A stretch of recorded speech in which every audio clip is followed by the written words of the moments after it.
How to disable Buddypress Groups Posting for members. Hello everyone. In this video, we are sharing with you how to disable Buddypress Groups Posting for members. That's mean, groups members no longer can post on the groups. Only admin and moderators. You can have it with few simple steps. First, you need to install the Youzify plugin Lite version and activate it. This plugin is free and you can get it from the WordPress plugin directory. And then, please go to your FTP or file manager.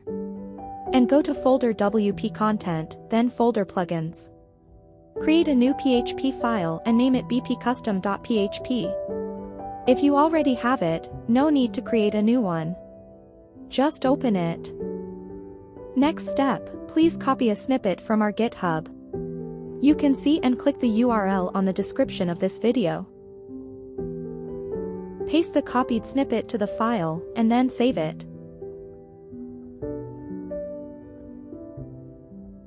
And let's see the result. I log in with non-admin account. And you can see I cannot post on the group's wall. The posting form disabled. Thank you for watching. And see you in the next video.